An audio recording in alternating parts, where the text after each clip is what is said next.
नमस्कार, मैं हूँ डॉक्टर मृणाल। आजकल भारत में एक नया वायरस बहुत तेज़ी से फैल रहा है और सुर्खियों में बना हुआ है, जिसके ऊपर भारत सरकार ने भी रेड अलर्ट जारी कर दिया है। ये नया वायरस है निपा वायरस। और क्यों ये इतना खतरनाक है? क्योंकि इसका जो फैटेलिटी रेट है वो 40% से 75% है। इसका मतलब कि अगर किन्हीं 10 व्यक्तियों को ये बीमारी हो जाती है तो उनमें से 7 लोगों की मृत्यु इस वजह से हो सकती है। तो इसीलिए ये बीमारी बहुत ही ज़्यादा खतरनाक है, क्योंकि इसकी फैटेलिटी रेट बहुत ज़्यादा है। लेकिन मेरे इस वीडियो का उद्देश्य आपको डराना बिल्कुल नहीं है, बल्कि आपको इस बारे में जानकारी देना, आपको इस बारे में जागरूक करना है, क्योंकि जानकारी से ही आप अपनी जान बचा सकते हैं। तो आज इस वीडियो में हम बात करने वाले हैं कि निपा वायरस क्या है, ये बीमारी कैसे होती है, कैसे ये फैलती है, इसके सिम्टम्स क्या है और क्या इस पर कोई उपचार है, क्या इसके उपचार क्या है, इसका प्रिवेंशन क्या है, इन सभी बातों पर आज हम बात करेंगे। सबसे पहले हम जानते हैं कि निपा वायरस क्या है। तो निपा वायरस एक जूनोटिक वायरस है। इसका मतलब कि ये मेनली एनिमल्स में रहता है और एनिमल्स से ये ह्यूमंस में आया हुआ है।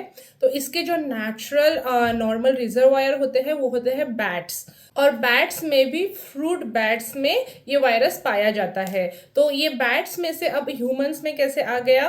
तो इसका सबसे जो सिंपल एक उदाहरण है वो है कि जो ये फ्रूट बैट्स होते हैं वो फ्रूट्स को खाते हैं, फलों को खाते हैं। और अगर ये ऐसे इन्फेक्टेड फल जो कि बैट्स ने खाए हुए हैं, बैट्स ने उन पर चोंच लगाई हुई है, अगर ह्यूमंस ने खा लिए, अगर हमने उसको खा लिया, तो ह्यूमंस में ये डिसीज फैलता है। उसके साथ ही कच्चे खजूर का जो रस होता है उसमें भी बैट की सलावा या फिर यूरिन मिक्स हो सकता है। अगर ऐसे जूस का आप सेवन करते हैं तो उससे भी इस वायरस का संक्रमण हो सकता है। उसके साथ ही पिग्स में, मतलब कि सुअरों में भी ये वायरस पाया जाता है। तो अगर कोई इन्फेक्टेड पिग्स के कांटेक्ट में आता है तो उसमें भी ये वायरस फैल सकता है। और लास्ट जो वायरस फैलने का, संक्रमण का जो तरीका है वो है ह्यूमन टू ह्यूमन।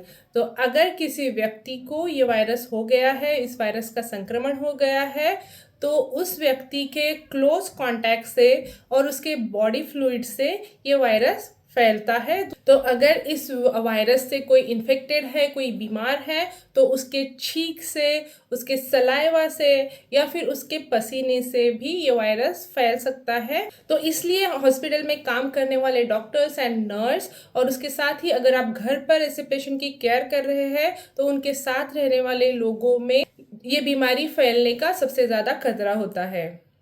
तो चलिए अब देखते हैं कि इसके लक्षण क्या क्या होते हैं, कैसे हम पहचानेंगे कि किसी को निपा का इन्फेक्शन हुआ है या नहीं। निपा के जो लक्षण हैं वो साधारणतः इन्फेक्शन के 4 से 14 दिनों के बीच में दिख सकते हैं।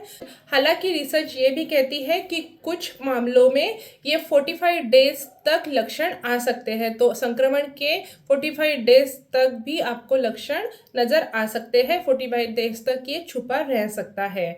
उसके बाद हम जो निपा के जो लक्षण हैं उसको 3 स्टेजेस में हम डिवाइड कर सकते हैं। फर्स्ट स्टेज में जो लक्षण आते हैं वो बिल्कुल नॉर्मल फ्लू की तरह आते हैं। हाई ग्रेड फीवर इसमें होता है, शरीर में दर्द होना, सर दर्द होना, उल्टियाँ, चक्कर जैसे महसूस होना, उसके साथ ही गले में खराश, खांसी, ये सब लक्षण जो है, जो हम नॉर्मल फ्लू के भी लक्षण समझ सकते हैं, ये सभी लक्षण निपा में आते हैं फर्स्ट स्टेज में। तो सेकंड स्टेज जो होता है निपा का, उसमें ये वायरस आपके लंग पर अटैक करता है इसमें, और पेशेंट को न्यूमोनिया होता है। न्यूमोनिया के कारण पेशेंट में सांसें फूलना, ऑक्सीजन की कमी होना, फेफड़ों में सूजन आ जाना, ये सब लक्षण दिखाई देने लगते हैं। और स्टेज 2 में ही पेशेंट गंभीर हो सकता है। स्टेज 3 अगर हम देखें तो स्टेज 3 होता है एन्सेफेलाइटिस, मतलब कि इस वायरस का इन्फेक्शन आपके ब्रेन तक पहुंच गया है। जब ये वायरस दिमाग तक पहुंच जाता है तो पेशेंट को डिसओरिएंटेशन, कंफ्यूजन महसूस होना, उनको समझ में नहीं आता कि मैं कहाँ हूँ, किससे बात कर रहा हूँ। उसके साथ ही कुछ पेशेंट में सीजर्स आ सकते होते हैं, और अत्यधिक सुस्ती जिसे कि हम ड्राउजीनेस कहते हैं इतनी ज़्यादा हो जाती है कि जिसमें पेशेंट को जगाना भी मुश्किल हो जाता है, और लास्ट में पेशेंट कोमा में चला जाता है। लेकिन प्रॉब्लम ये है कि नीपा के जो लक्षण हैं, नीपा का जो इन्फेक्शन है वो इतने तेज़ी से फैलता है कि लक्षण शुरू होने के 24 टू 48 घंटों के भीतर ही पेशेंट कोमा में चले जाते हैं। अब हम जानते हैं कि इस पे ट्रीटमेंट क्या है, इसके उपचार क्या है।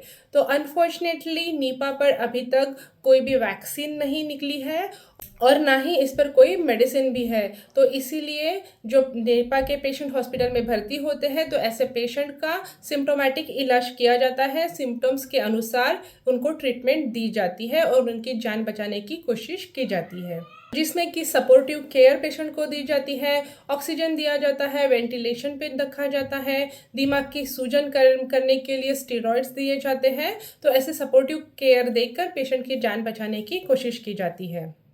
अब हम जानेंगे इससे बचाव के नियम। तो क्योंकि इसका इलाज सीमित है, अभी तक इस पर कोई मेडिसिन नहीं है, तो बचाव ही एकमात्र सबसे अच्छा उपाय है। तो इस वायरस से बचा कैसे जाए, इस बीमारी को फैलने से कैसे बचा जाए, इसमें 5 टिप्स मैं आपको दूंगी। इसमें सबसे पहले नंबर पर है कि फलों को अच्छे से धोकर खाएं। अगर किसी फलों पर पक्षियों के दांतों के निशान हैं, अगर आपको ऐसा लगता है कि अगर इस पर किसी पक्षी ने अपनी चोंच मारी है, इसको खाया है, तो ऐसे फलों को खाना वर्जित करें। या फिर ऐसे फल जो कि ज़मीन पर गिरे हुए हैं, ऐसे फलों को बिल्कुल ना खाएं। उसके बाद दूसरी जो चीज़ आपको करनी है वो है कि कच्चे खजूर का जूस बिल्कुल ना पिए, स्पेशली अगर खुले में रखे हुए खजूर का रस है या फिर ताड़ी है, इनका सेवन बिल्कुल मत करिए। थर्ड नंबर पर आपको क्या करना है कि आपके हाथों को बहुत अच्छे से धोइए। साबुन और पानी से कम 20 सेकंड तक अपने हाथों को अच्छे से धोना है। फोर्थ नंबर पर क्या करना है हमें कि अगर आप केयर गिवर है किसी पेशेंट के, तो हमेशा मास्क पहने, ग्लव्स पहने, अगर पॉसिबल है तो पीपीई किट पहनकर ही इस पेशेंट के पास जाइए। और लास्ट में अपनी ट्रैवल हिस्ट्री डॉक्टर को ज़रूर बताइए। अगर आप रिसेंटली प्रभावित इलाकों से जैसे कि केरल, पश्चिम बंगाल से ट्रैवल करके आए हैं और अगर आपको हाई फीवर है तो अपने डॉक्टर को अपनी ट्रैवल हिस्ट्री ज़रूर बताएं, जिससे कि आपके वायरस डिटेक्शन में फ़ायदा होगा और आपको जल्द ही ट्रीटमेंट शुरू होगी। तो दोस्तों, निपा वायरस की जो खबरें आ रही है वो डरावनी तो ज़रूर है, लेकिन सावधानी ही इसका एक एंटीडोट है। सावधानी ही बरतना ही इसका एक सबसे अच्छा उपाय है।